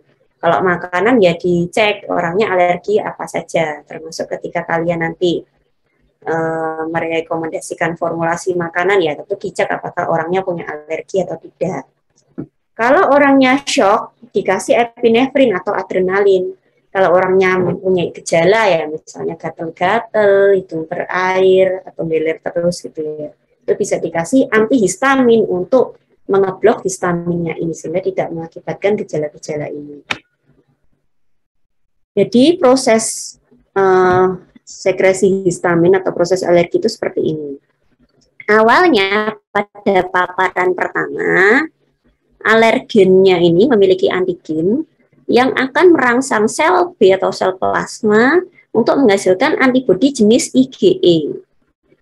IgE ini akan berikatan dengan sel mass. Sel mass ini akan berbentuk seperti ini. Ini kan sel mass ya. Di dalamnya sel mass ini ada bintik-bintik biru, ini namanya histamin. Terus di luarnya sel mass ini ada IgE. Jadi dia belum menimbulkan respon alergi ketika pertama kali dirangsang. Tapi sel mass-nya sudah terbentuk seperti ini, sudah nempel IgE. Nah, ketika ada paparan selanjutnya, antigen yang sama masuk ke dalam tubuh, antigennya ini akan berikatan dengan IgE di sel mass, sehingga sel mass ini akan mengeluarkan histamin. Histamin inilah yang menyebabkan reaksi alergi, dilatasi pembuluh darah atau pelebaran pembuluh darah ya. Sehingga kalau dilatasi pembuluh darahnya, cairan plasmanya itu akan lebih mudah bocor. Kemudian terjadi edem, terjadi stimulasi mukus, hidungnya beler, terus matanya berair, kemudian terjadi konstriksi saluran nafas. Ini misalnya pada kasus asma, penyempitan saluran nafas. Ini karena sel-sel ototnya itu berkontraksi. Jadi kalau misalnya kena sel otot yang di saluran pernafasan, dia akan jadi asma, misalnya. Ini macam-macam reaksinya. Bisa asma, nafasnya sesak, bisa diare, nyeri perut, muntah, bisa gatal-gatal, bentol-bentol, edem, rinitis, meler terus ya, konjungtivitis, matanya merah berair, bahkan bisa shock anafilaktis. Ini macam-macam makanan, beda-beda ya pada setiap orang, tapi kalau yang sering ini, kalau anak-anak yang sering itu adalah telur dan susu. Tapi terjadi perubahan atau pematangan sistem imun biasanya ya, sehingga biasanya ketika anak alergi, ketika dewasa sistem imunnya sudah mengalami pematangan, hilang alerginya itu. Oke, mungkin ini yang bisa saya berikan pada pertemuan kali ini. Ada yang mau ditanyakan? Kalau tidak ada, saya cukupi dulu. Saya harap Anda semua bisa lebih fokus pada kuliah selanjutnya ya, karena terus terang saya tidak suka kalau misalnya ada anak-anak yang diminta menyalakan kameranya tidak menyalakan padahal tidak ada kendala. Kemudian ada juga yang disambi macam-macam. Bahkan ada yang dipanggil-panggil itu tidak menjawab. Jadi menunjukkan Anda kurang fokus pada pelajarannya ini. Saya harap tidak demikian pada pertemuan selanjutnya. Terima kasih atas perhatiannya. Oh ya, silahkan Syaifuddin, paling rajin ini ya. Gimana? Kalau misal sebelumnya kita nggak pernah kena alergi, ini karena terlalu sering makan telur puyuh gitu. Terus lama-lama tiba-tiba muncul alergi gara-gara terlalu sering. Hanya kena alergi, kalau makan telur puyuh jadi alergi itu apakah bisa? Baik, terima kasih jawabannya Syaifuddin. Jadi proses respon imun itu sifatnya dinamis. Makanya selalu ada perubahan. Bisa jadi awalnya kita alergi, terus pematangannya semakin baik sehingga tidak jadi alergi, atau malah sebaliknya. Sistem imunnya lama-lama jadi kurang respon, sehingga akan terjadi alergi pada bahan-bahan senyawa atau makanan yang sebelumnya tidak menimbulkan alergi karena sistem imun itu berubah-ubah. Dan sampai sekarang juga masih banyak diteliti mengapa kok sistem imun ini bisa berubah, kira-kira penyebabnya apa. Tapi pada umumnya kalau semakin sering kita terpapar itu justru lebih kuat, bukannya semakin alergi ya. tapi lebih kuat. Prinsip inilah yang dipakai dalam pengobatan yang namanya imunoterapi. Sekarang dikembangkan imunoterapi ini. Jadi dipaparkan alergennya itu sedikit-sedikit, harapannya sistem imun kita akan lebih kenal, lebih terlatih sehingga terjadi yang namanya desensitisasi. Sehingga sistem imun kita akan lebih kebal dan tahan terhadap alergen tersebut. Walaupun imunoterapi ini masih dalam proses penelitian dan keberhasilannya juga tidak 100%. Keberhasilannya cukup rendah ya, kalau tidak salah hanya 25% ya. Tapi saat ini dikembangkan sebagai terapi karena ada teori yang menyatakan seperti itu. Semakin banyak terpapar, itu biasanya akan semakin tahan. Kecuali pada kasus-kasus tertentu, karena memang sistem imun atau respon imun ini tidak bisa diprediksi. Bisa seperti itu. Awalnya tidak alergi, tapi lama-lama menjadi alergi karena perubahan respon imun. Hal inilah yang sampai sekarang juga belum